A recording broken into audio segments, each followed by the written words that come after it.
الحمد لله نحمده ونستعينه ونستغفره ونعوذ بالله من شرور أنفسنا ومن سيئات أعمالنا من يهده الله فلا مضل له ومن يضلل فلا هادي له وأشهد أن لا إله إلا الله وحده لا شريك له وأشهد أن محمدا عبده ورسوله صلى الله عليه وعلى آله وأصحابه ومن تبعهم بإحسان إلى يوم الدين أما بعد.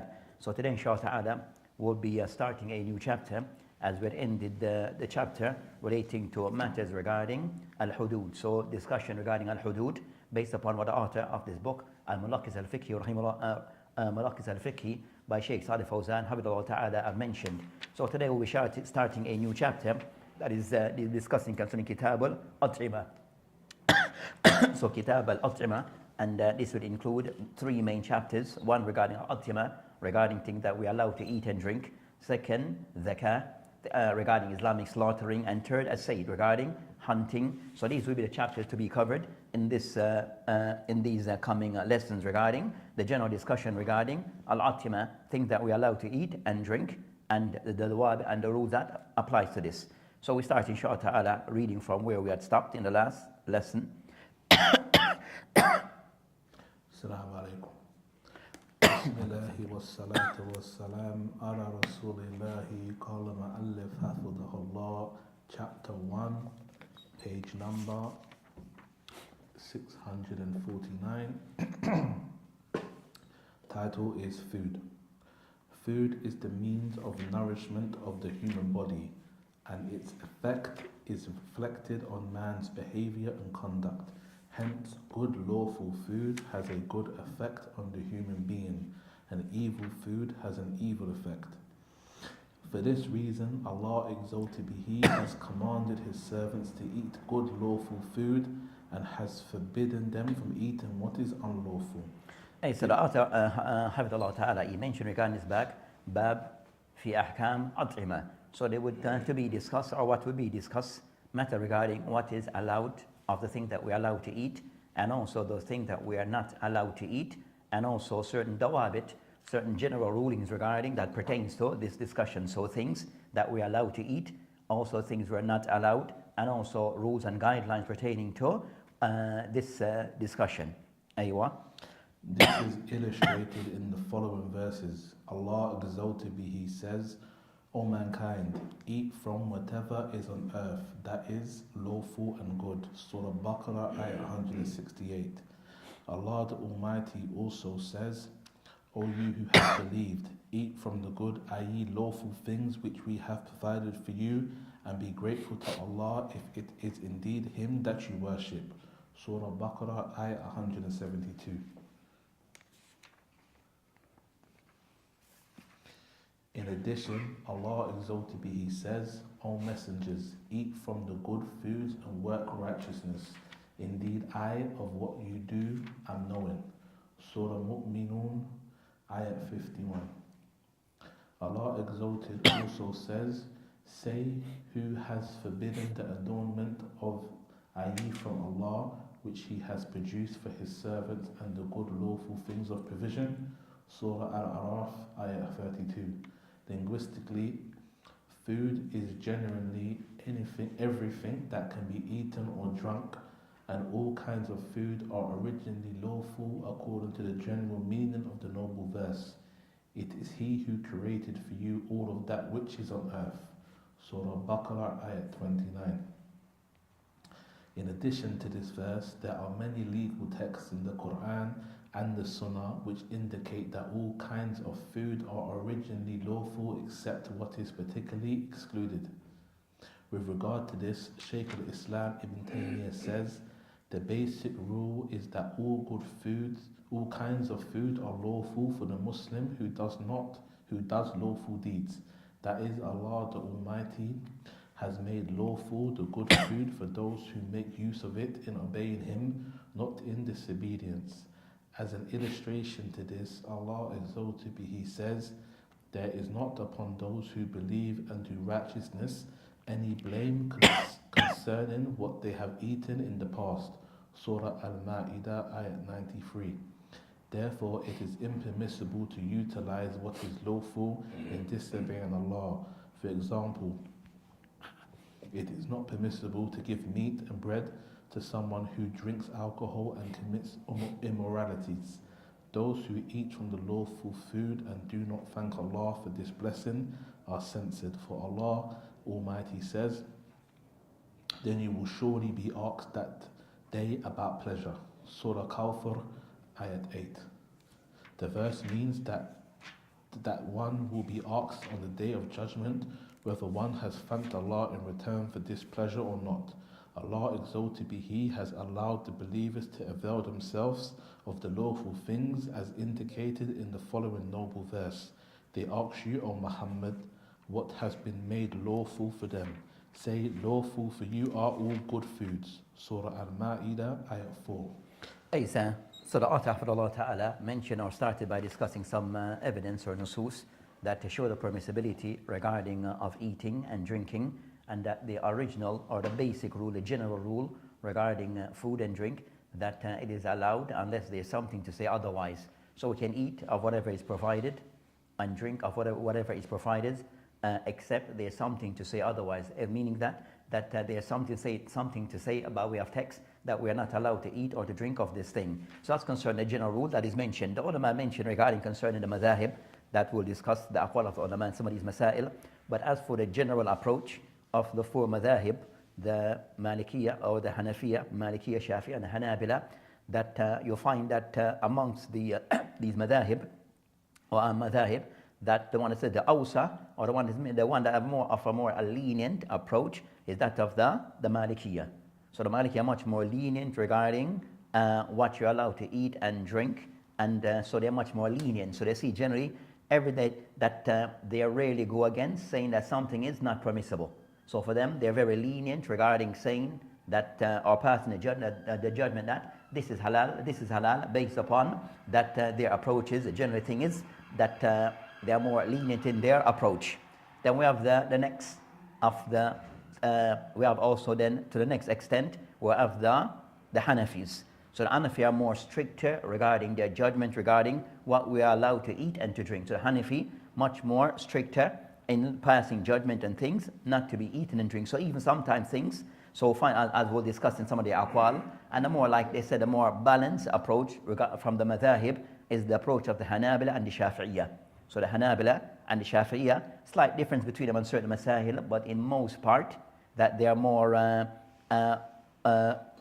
more moderate regarding, or that they take a more balanced approach regarding this matter, not to the extent of the Malikiyya, where everything is somewhat, they are more towards everything is halal, nor the view of the Hanafi, who are more strict on their judgment, but rather they kind of somewhat try to take a balance, a middle path between both, which is the madhab of the Hanabila and also the Shafi'iyya. So as we will discuss, that we'll see some of those things manifest inshallah ta'ala in their judgment.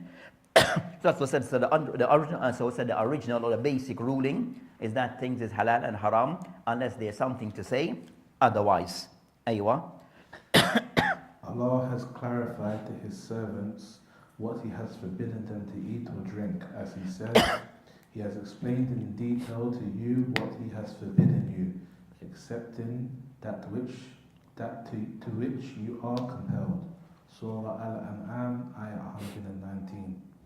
Thus, any food that is not prohibited by Allah is deemed lawful, as illustrated in the following hadith, in which the Prophet ﷺ says, Allah Almighty and ever majestic be He, has made obligations, so do not neglect them, and He has set limits, so do not transgress them, and He has prohibited things, so do not violate them, and He has not made a mention of other things, i.e., He has neither decreed them lawful nor prohibited, not out of forgetfulness, so do not seek to know them. Imam al-Nawawi, may Allah have mercy on him, commented on this hadith saying, this is a Hasan, good hadith, which is related by Darqutni and other compilers of hadith. So regarding that hadith that I mentioned, so the general, what is being mentioned here, that according to the principle followed by some of the ulama, that things are halal by way of food unless there's evidence to say specifically it is haram. So there's nothing that say it is haram, then it becomes halal. Then I mentioned the hadith that is mentioned here. They have different riwayat of this hadith, but generally concerned, this hadith is considered to be daif. So this narration, this hadith, even though I mentioned that Anna rahimahullah ta'ala, all the hadith to be hasan, but with a discussion between the ulama, that they all that the hadith is daif. The hadith is somewhat daif, that it is considered to be weak. Aywa. So you have different narration that you mentioned, the hadith of Abi Darda, and others who have narrated this particular hadith. You have many who have narrated this hadith, but even Ibn Adi, or the hadith to be yani hadithun batil, or the hadith indicating the hadith, it is severely weak. Aywa. Any kind of food, drink, or clothes that is not prohibited by Allah or His Messenger sallallahu alaihi wasallam is considered lawful, and it is impermissible to prohibit it. That is because Allah, exalted be He, has defined and explained to us what is prohibited. Thus, whatever Allah prohibits is well explained. As it is impermissible to sanction what is prohibited, it is also impermissible to prohibit what Allah has decreed as lawful and is not mentioned as prohibited. The rule of thumb in this regard is that any pure and harmless food is lawful, in contrast to the impure foods such as meat of dead animals, blood, droppings, urine, liquor, hashish, and anything defiled in an impure object, with an impure object. All such things are forbidden, as they are all evil and harmful, based on the following verse in which Allah the Almighty says, "Prohibited to you are dead animals, blood, and the flesh of swine." Surah Al-Ma'idah, ayah 3. Hey, so you mentioned as a general qaida, so you mentioned like a general principle regarding matters pertaining to food and drink, regarding what is said to be allowed and what is not allowed. We mentioned concerned to know that, as you mentioned, al-qaida في ذلك أن كل طعام طاهر لا مضر فيه فهو مباح. So I can somewhat mention regarding concern to know that food that in general is considered said to be tahir, and also there's no harm in this in what is being ate or what is being eaten or drank or being consumed, that is considered to be mubah. It is said to be mubah. And I mentioned the word consider that it is something which is mubah at that time that something may be allowed by way of food, but to a particular group of people, not something which is there, that is not something that, or individuals, that they may eat of that thing. So that everything that is said to be mubah of food, it means that everyone has to eat it. So a person might have their own personal preference, or might find cultural preference in certain type of food, but the general thing is that it's mubah, but sometimes in a particular individuals or culture may not per se gravitate towards a particular type of food. That doesn't necessitate that it is haram. Then I mentioned that of those things regarding that indicating something is haram regarding of food and drink, he mentioned that it is najas. Then I mentioned kalmayt wal dam wal raji' wal bawl wal khamar, that so of those things that are said to be things that are said to be of haram based upon mudarra, that there's either these things that as to be mentioned, that you have texts that mention that state that is haram, or based upon the principle that is something which is harmful or najas. So any food that is najas, or there's a text to say it is haram, then it's forbidden, or it is said to be najas, or it is said to be something which is mudar, then these are those factors that make something haram regarding of food. Aywa. As for the dead, it is the animal that dies without being slaughtered according to the legal way of slaughtering. It is forbidden by reason of being an evil food, as one's purity is surely affected by the kind of food one eats. Prohibiting such kinds of food is one of the virtues of the Sharia Islamic law.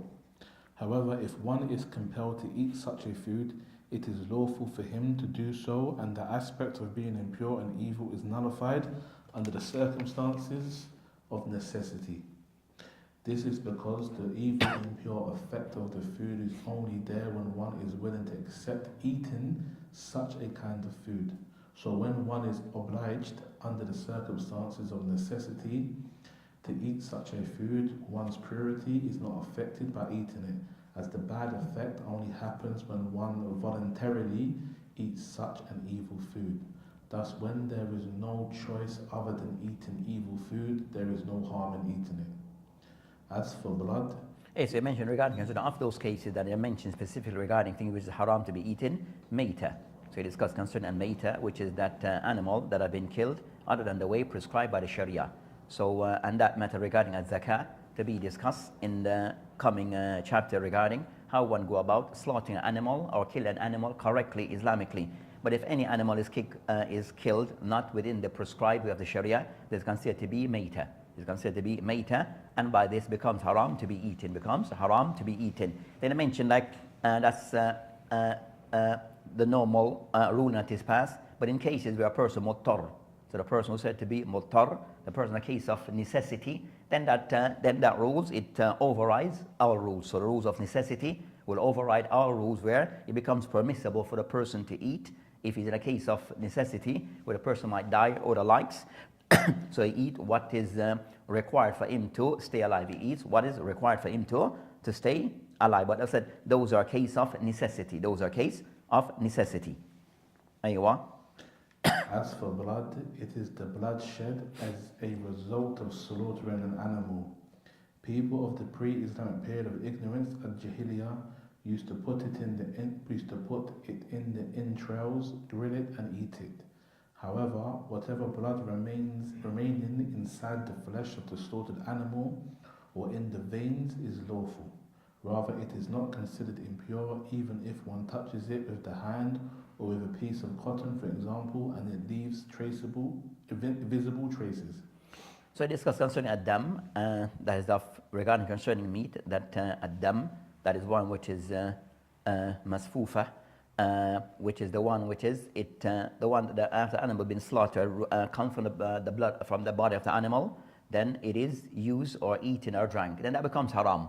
But as for the animal that is slaughtered but some blood may still remain, then that is excused. That is excused. So that is not per se considered to be haram. If a person might see in the animal some blood, then some blood still inside of the animal after being slaughtered, then that animal still can be eaten. But the one that is being discussed is the one that the person will gather the blood and then drink or eat of that blood. Aywa. In this respect, Shaykh al-Islam Ibn Taymiyyah, may Allah have mercy on him, says, the right opinion is that the blood that is forbidden is the shed, the spilled or the poured blood. However, the blood left in the veins is not deemed prohibited by any of Muslim scholars.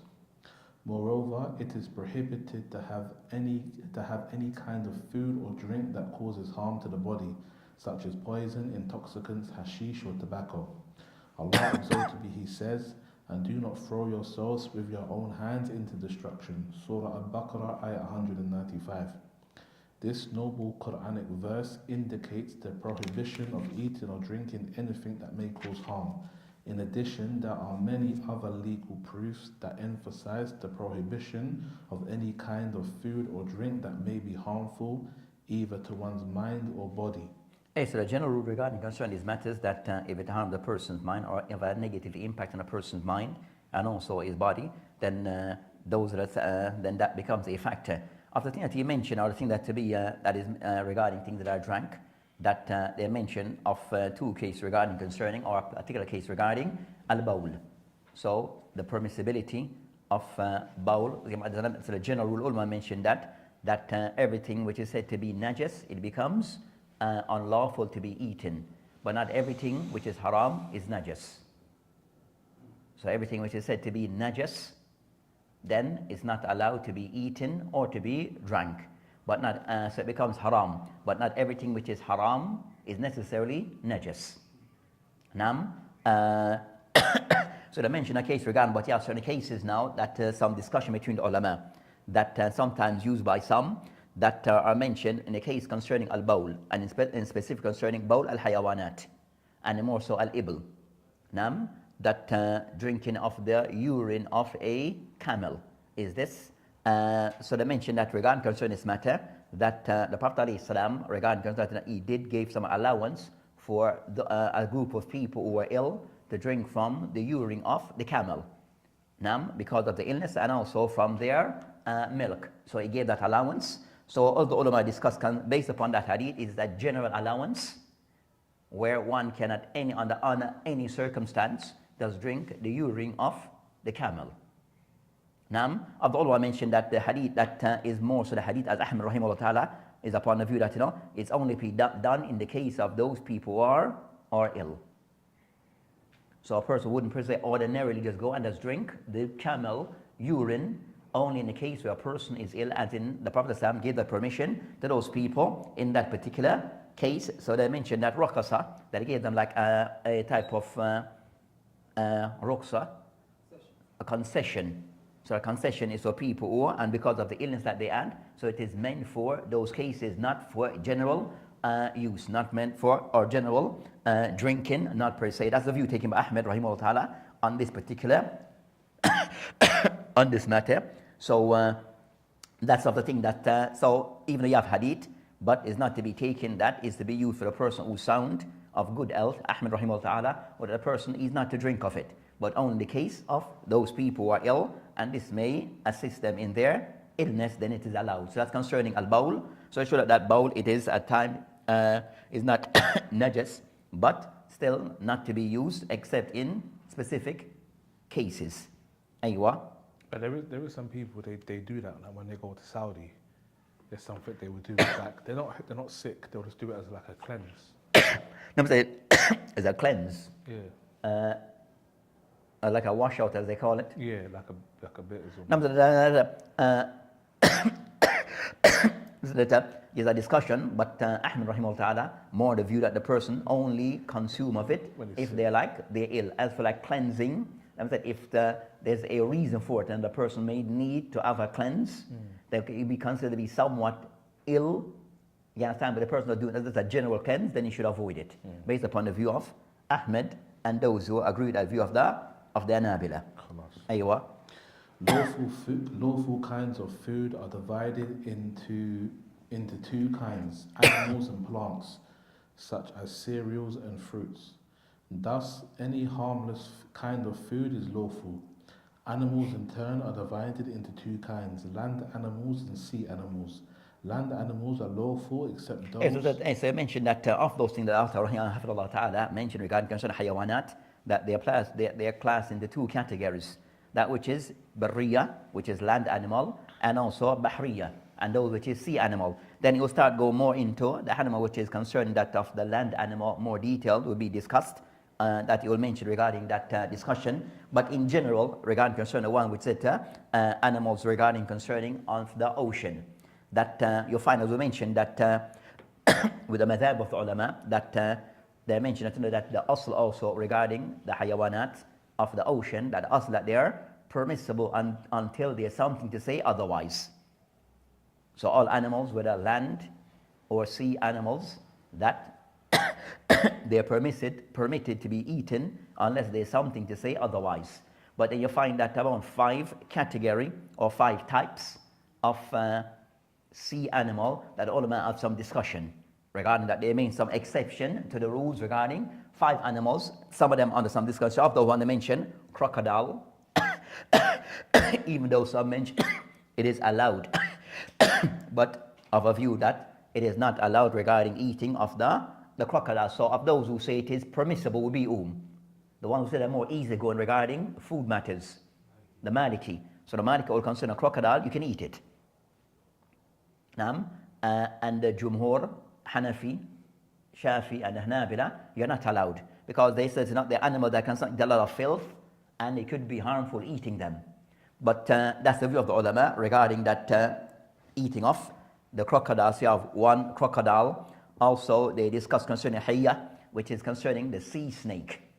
Is it allowed or not allowed? And again, we said to know that of those that mention it's not allowed, and those who mention it is allowed.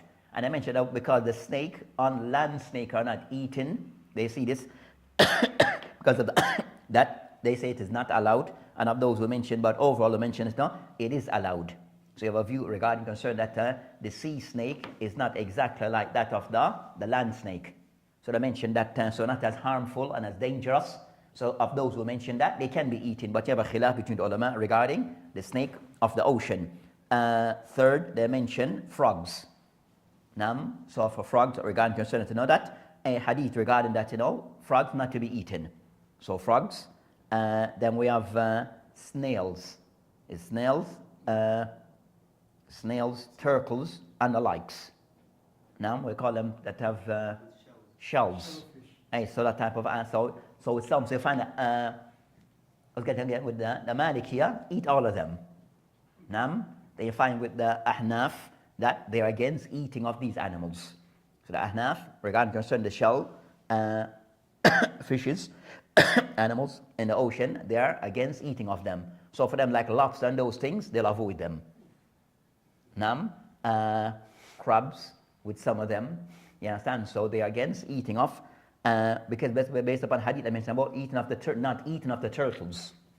So because the turtle have, turtles in the ocean of the shell, so they somewhat make an analogy with others. Nam, so said that, so you have turtles and also shell animals in the ocean. Then of those they mention kalb al-ma, which is like the water hog or dog, or what do they call them? Warthog. In the hippo. It's like a water. It's like a water dog. What's a water dog? What's another from water dog? What? Hippo. Hey, let's see what they have. What water dog? What's water dog? They No. call kalb al-ma. Huh? What's kalb ma? What's going on? Maybe seal. What? Otter. Otter, they call that a water dog. They call it water dog. They call it kalb al-ma. Kalb al-ma. That's what they call. So what is it? Otter.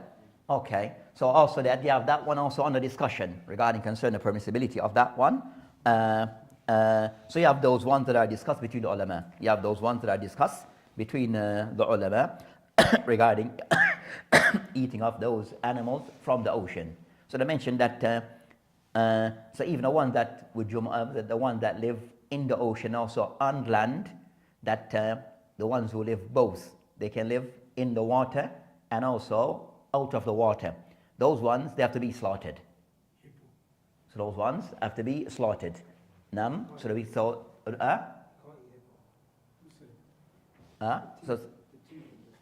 we come back to what said general. We come back to some of that, the ones that general ones that they have to be slaughtered. So that's concerning that discussion regarding concerning in general regarding those that live in the ocean, that live. Some said like so even like animals like shark, whales can be eaten. Shark, whales, even though they're the same as, because they see that being that the scavenger of the ocean, they kind of somewhat avoid eating of them. But that's most of the animals in the ocean that they eat different, eat themselves, eat different fishes. So generally concerned that so those are the ones that they kind of somewhat more of an exemption. Those few animals of the ocean, can they be eaten or not? Khilaf between the ulama. Aywa. Land animals are lawful except those types prohibited by the lawgiver or Sharia, and they are as follows. The domestic donkey. This is illustrated in the hadith narrated by Jabir, may Allah be pleased with him, who has said, the Prophet ﷺ forbade eating the meat of domestic donkeys, and he prohibited the eating of the meat of horses. Related by Bukhari and Muslim. Ibn Mundir says there is no disagreement among Muslim scholars regarding the prohibition of the flesh of domestic donkeys. And also Ibn Abdul Barr, rahimahullah ta'ala, also mentioned the same type of ijma. Land animals that have fangs used for preying are also prohibited. And I mentioned a hadith regarding the hadith that the Prophet mentioned in Sahih Bukhari, where he mentioned Yawm al-Khaybar, that made forbidden concerning that Yawm al-Khaybar, naha Yawm al-Khaybar an luhum al-humur al-ahliya. Aywa. But I mentioned regarding that before it was allowed. So regarding concerning that humur ahliya, it said was at one point allowed, and then it was made forbidden. Humur ahliya would have what translated as domestic. Domestic donkey. Check online and say that what it says there. What it says. Domestic donkey, right? What is the zebra? Because I know that a zebra. Check. Probably falls under horse as well. Check and see if it's what that. It is a horse. Yeah. So I use the note as Humor, Ahliya. Yeah. But okay. But I know zebra. See what they translate as zebra. As? Is zebra? Okay. Okay. All right. So okay. So a. So zebra is the wahshiya. Okay. So that means that the zebra then becomes haram. They mentioned by this Humor Ahliya that if it is allowed, then the wahshiya becomes haram. Aywa. Land animals that have fangs used for preying are also prohibited, according to the hadith narrated by Abu Fa'laba al-Khushani. Khushani. May Allah be pleased with him, who has said, the Messenger of Allah sallallahu alaihi wasallam prohibited eating any of the fanged beasts of prey, related by Al-Bukhari and Muslim. There is only one exception to this ruling, and that is the hyena. It is lawful to eat its meat as indicated in the hadith narrated by Jabir, may Allah be pleased with him, as the Messenger of Allah sallallahu alaihi wasallam ordered us to eat the flesh of hyena. Hey, check that. Dab, hyena. Check and see what it says. Huh? Not dab. Hey. Can you have hyenas? They translate it hyena. Hyena. Okay. So you can eat lion as well, yeah? Huh? No, not lion. Not lion? Oui. Is it? Oh, what? Hyena. Isn't it? Lion special? Daba. Well, daba is hyena. So why can you eat hyena but not lion? So they're both predators. What's the difference? Oh. Aims at daba. Hey. I have to double check the translation. But they said is what? Hyena. Yeah, hyena. Yeah. That's lion Okay. fangs, is it? That's it? Okay. Okay. So is a lion a fanged animal? Yeah, because they have the fang and also they hunt and eat their prey. Yes.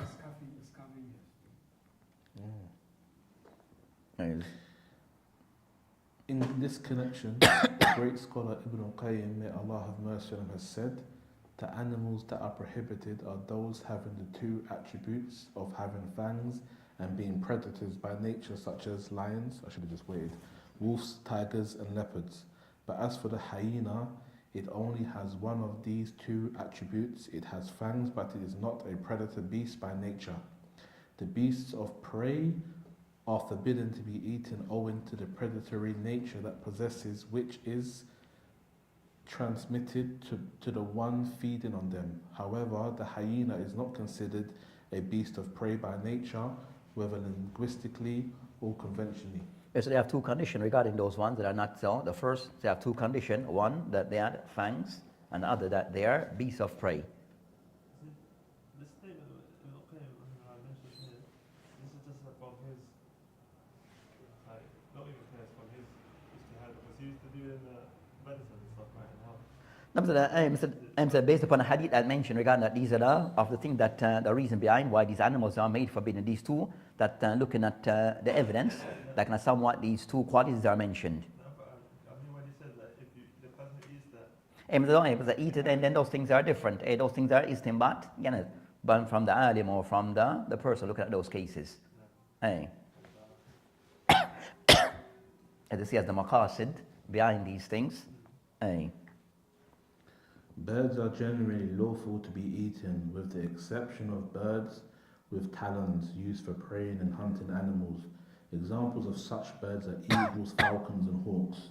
The prohibition of eating such kinds of birds is illustrated in the hadith narrated by Ibn Abbas, may Allah be pleased with him, who has said, the Messenger of Allah sallallahu alaihi wasallam prohibited eating any of the fanged beasts or prey or any of the birds having talons, related by Abu Dawood and other compilers of hadith. They mentioned hadith authentic.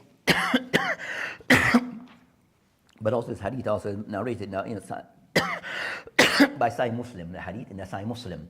So that, and also Abu Dawud. So that said that general rule regarding Ahl al-Hadith, that if a hadith is mentioned Bukhari and Muslim, that they are given priority to be mentioned. Naam? So not mention Abu Dawud without mention Muslim, then that's seen as not the best of way of narrating the hadith. Naam? They see it as a criticism regarding not mention Muslim or the hadith is inside Muslim. Aywa. Can put in a footnote. Ay. Comes to something of these books that is a muqtasar. So something a person, the one who's in a muqtasar, that is that taken from just that muqtasar. And sometimes the asl of the book, that they are not very as meticulous regarding hadith narrations. Naam? So something I find these cases. Aywa. Imam Ibn al-Qayyim, may Allah have mercy on him, says, there are recurrent narrations related about the Prophet sallallahu alaihi wasallam, indicating that he sallallahu alaihi wasallam has prohibited eating animals with fangs, i.e. beasts of prey or birds with talons. The validity of such traditions is irrefutable according to the hadiths narrated by Ali ibn Abu Talib, Ibn Abbas, Abu Huraira, and Abu Tha'laba al-Khushani. May Allah be pleased with them all. Among the birds that are forbidden to be eaten are those which feed on carrions, like vultures and crows, owing to the evil food they eat on. It is also prohibited to eat the animals that are considered foul, such as snakes, rats, and insects. Yes, these are general rules regarding other things that one shouldn't eat. So these are just general rules of these things that one should avoid. Aywa. Shaykh al-Islam Ibn Taymiyyah, may Allah have mercy on him, says, it is unanimously agreed upon among Muslim scholars that eating snakes and scorpions is prohibited. Therefore, if anyone eats such animals regarding them as lawful to be eaten, he is to be urged to repent for denying an agreed upon legal ruling, and whoever regards them as prohibited foods but eats them is considered sinful and defiantly disobedient to Allah and His Messenger sallallahu alaihi wasallam. So these things are mentioned by way of ijma. So the evidence for these things are by way of al-ijma. That a person going against the consensus of the ulama that these animals are forbidden to be eaten. Aywa. As mentioned above, it is prohibited to eat insects as they are injurious. Among the animals that are prohibited is whatever is born as a result of copulation between an animal that is lawful to be eaten and another prohibited to be eaten, such as the mule, which is the offspring of a horse and a domestic donkey. The reason, but the horse and the domestic donkey are two animals that are. No, he said one. He said one lawful animal and one unlawful animal. Hey, so the proof said, so what they produce becomes unlawful. But the horse is permissible. Hey, but because the other one is unlawful. No, they're both not permissible though. Huh? The horse and the donkey. The horse, no, the other hadith. Are Hey, you sure? hey. I'm sure there was hadith saying. Yeah. I'll go back and find it anyway. I'm not gonna. Wasn't. It wasn't it. What's that? Horse? Yeah. Okay. No, the word mule, we were saying. Mule is not like hormone. Zebra. Because it says al-humar al-ahliya, because it says humar al-ahliya. It says humar al-ahliya. So humar al-ahliya says no min al-hamir. Hey, this ahliya. والخيل وال. Hey. And it says الحمر الأهلية يستخدم في ركوب والأمن وتمييزا لها عن الحمور الوحشية التي تعيش في البر.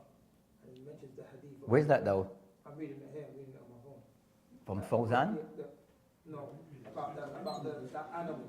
Okay. About the animal where it mentions the process of prohibited eating that, and you mentioned zebra. Hey.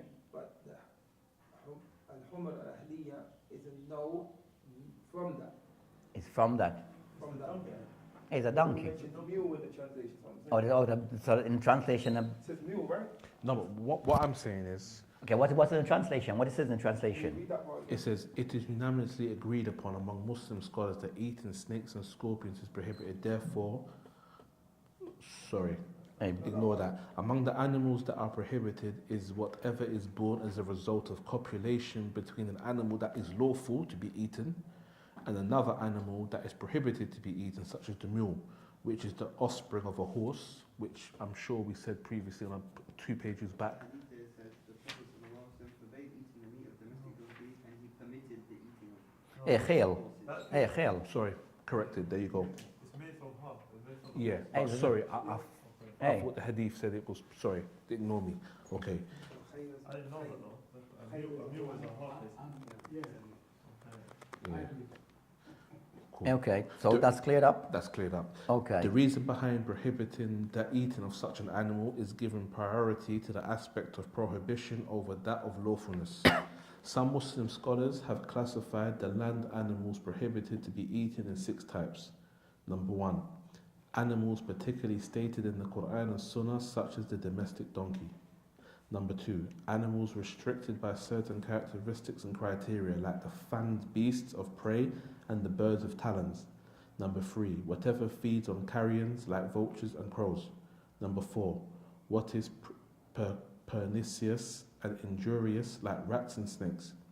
Number 5, whatever is born as a result of copulation between 2 animals, one of which is lawful to be eaten and the other is prohibited, like the mule. Number 6, whatever the lawgiver of Sharia has ordered us to kill, like the 5 pernicious animals, i.e. the rat, the snake, the scorpion, the rabid dog, and the kite, and what He Almighty has prohibited us from killing, like the hip, the hoopoe, and the shrike. What is that? All other animals and birds that are not included under the above mentioned categories are considered lawful according to the rule stating that anything is deemed lawful until proved otherwise.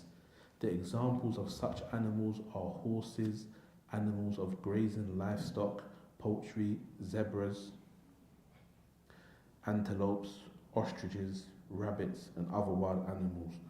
All these animals are considered good food as they are included in the meaning of the Quranic verse in which Allah exalted He says, and make lawful for them good things. Surah Al-Araf, ayah 157. I think we need to find out what Hey, so discuss concern regarding the mention washi of... is, because he said zebra there. Hey, the mention of first, which is al-khayl, yeah? What's the khayl there? Khayl? Hey, what's khayl, the first one I mentioned? The first animal? Hey, horse? Hey, Yeah, hey, horse. so you have a khilaf between the ulama on that topic. So you have a khilaf between the ulama that they have two views on that matter. Of the ulama who concerned is jaiz. So of the ulama who take the position that it is something which is jaiz, permits to be eaten, and that's the view taken, and that's qawl, majority of the ulama. And that's the view of the Hanabila. That's the view of the Hanabila, that is something which is permitted to be eaten. Then we have a second view that it is not permitted, that the khayl is not permitted, and that's the view taken by the Hanafis. So the Hanafis are all concerned it is not permitted, and they use concerning that the Prophet Islam concerned that on the hadith that they mentioned that Yawm al-Khaybar of those 30 meat is mentioned وَأُذِنَ فِي لُحُومِ الْخَيْلِ, that the Prophet Islam that he gave permission that the eating of the luhum al-khayl, that it is allowed. So that hadith in the Bukhari. Then also the Ahnaf, that their position that is not allowed, and the evidence that they use that they have a hadith of the Prophet, that hadith of Khalid al-Walid. So they have a hadith of Khalid al-Walid anhu, where the Prophet ﷺ mentioned that he concerns naha an akl luhum al-khayl, where the Prophet ﷺ has forbidden the eating of the horse meat. That hadith in the Abu Dawud, Nasa'i, wa Ibn Majah. But Annahu rahimahullah ta'ala mentioned the hadith da'if, bi-ittifaq al-ulama al-hadith. So ulama al-hadith, all the hadith to be da'if, regarding the Prophet ﷺ forbid the eating of luhum al-khayl. So based upon that, so they mentioned that, and even some mention hadith either, if it is not da'if, considered to be mansukh. That hadith is considered to be mansukh, it's abrogated. So those are the aqwal of the ulama regarding khayl, and but everything else is somewhat well established and known. Aywa. The jalala of cows and camels are excluded from being of lawful food. Aywa, then it explains us what is jalala. So, jalala will be explained. Should I say from the... Aywa. Why it's not in that? It's Jalala, not in the... A term referring to animals that eat impurities. So it's not in the text itself? No, it's in the footnotes. Okay, and it's in my text itself. Not in the footnotes. Okay.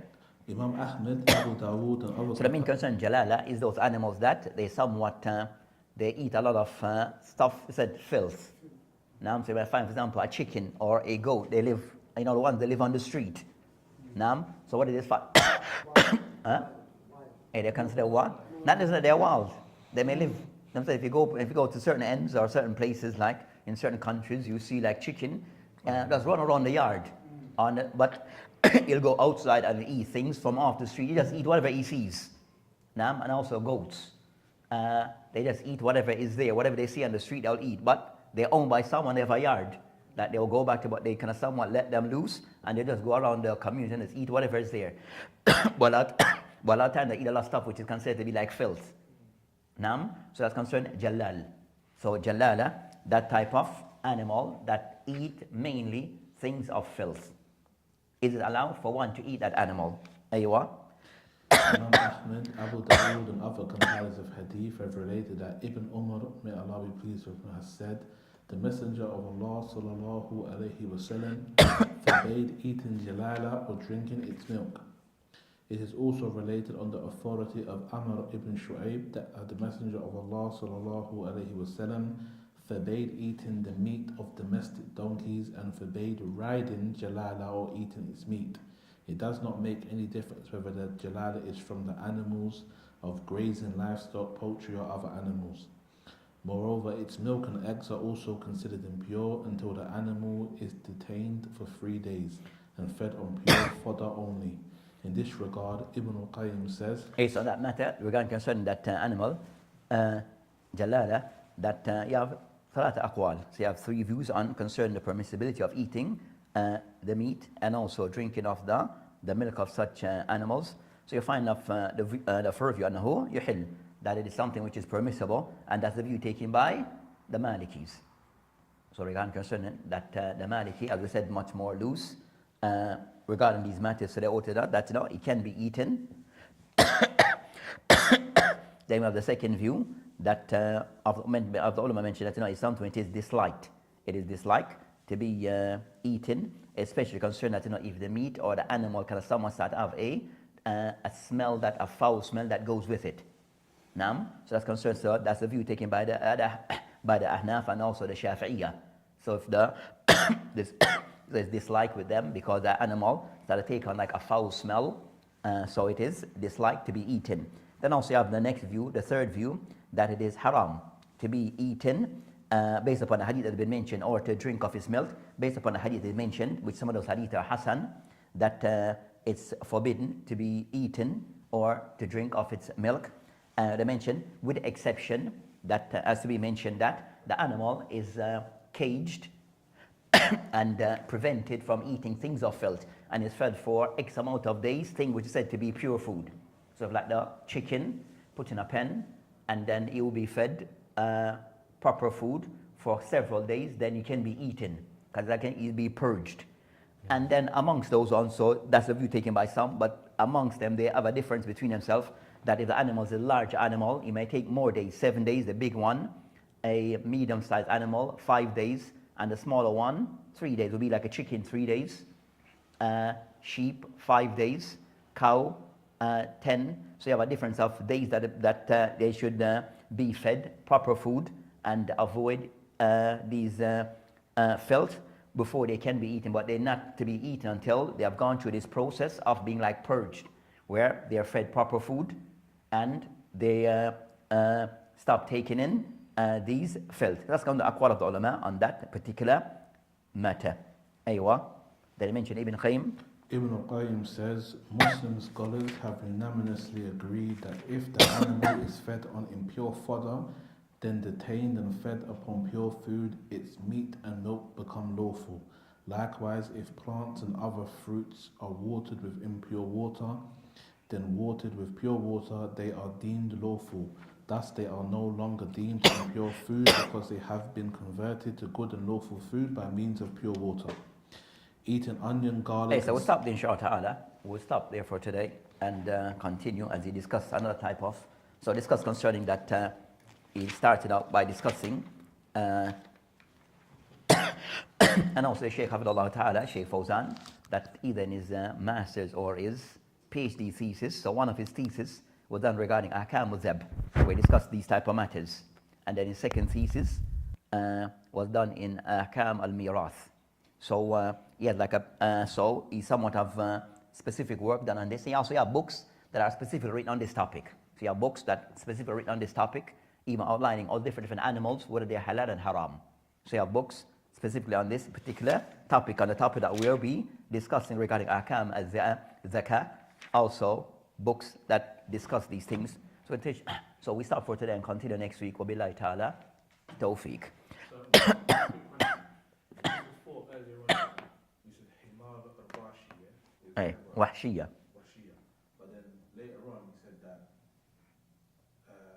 the examples of stating lawful to Hey, lawful. otherwise, the examples of such are animals, horses, graven livestock, poultry, zebras.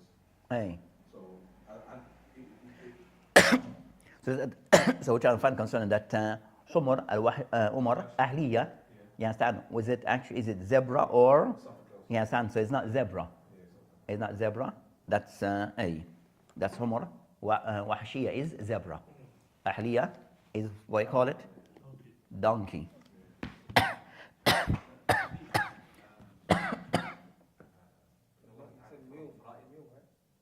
Sorry?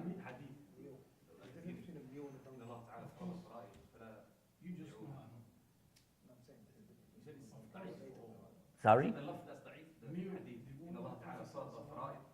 So the hadith, so the hadith is da'if. So even though I know rahimahullah ta'ala hadith is hasan, but to the more like detailed discussion of hadith, they find that others will the hadith to be da'if. So you find certain narrators in the hadith is said to be very weak. And you have various narration of the hadith, but most of them are under discussion. So you might find that sometimes, so you have what they call shawahid of the hadith. So you have had several companions who have narrated the hadith, but all of them are under discussion. But you might find some of the ulama at times, because you have various companions who have narrated the same hadith with the same general meaning, that they might say that these hadith all together, they give strength to each other, but that rule is not a blanket rule that is applied in every case. It says Hasan al-Ghairi, but is they understand so, is looking at, is but each case are, but sometimes it applies and sometimes it does not apply. You understand? So sometimes it applies, that rule, but sometimes it doesn't apply, but sometimes it is overused. Sometimes it is, that principle is overused. The bowl of the animal. The bowl, The bowl of the the urine, that is started. Are we saying that is We're talking about particular animals. talking about the animal is a cow? One of the, We say urine is not najis. no, so they have, that's it. So general concern that no, the urine, you understand, animal that we said that not to be drunk. Yeah, but we have one specific case where we mentioned that the Prophet gave an exception regarding that of the ibil for those people who had that opinion that they had a situation where they were like affected by some type of illness, or disease. So the Prophet Islam instructed them that they should drink of the urine of the ibil and also of his milk as a way to cure them. So does this rule apply across the board or to that situation? That's the discussion. You with me? Yeah. When you say across the board, all animals. Aims in general, no concern. We're not concerned at drinking of a cow or even there's an animal that we can eat of their meat. Okay. Animal that we can eat of their meat. You understand? Is the rule apply across the board that we can drink of their urine or not? Or is it specific to ibil, as the case mentioned about ibil, camels, not others, and also it is specific to those people who are like ill, Okay, I see. cases of illness, not a person who's well. And the reason we say it isn't is nothing because Because nothing said it's najis by any, or they say that the urine of this animal is from animal. The fact that they drank it shows that it is not najis. I mean the other animals in general. Aims to the one that we don't eat of meat, then general rule that they're najis, and what comes from them is najis. The ones we do eat, we say it's not najis. Aims to the one that we do eat their meat, then they said no. They said in that case is there discussion between the ulama. You understand, discussion. And in particular, we said in this case the one of the camel, in particular camel. So inshallah ta'ala, we'll end for today and continue next week. Wabillahi tawfiq.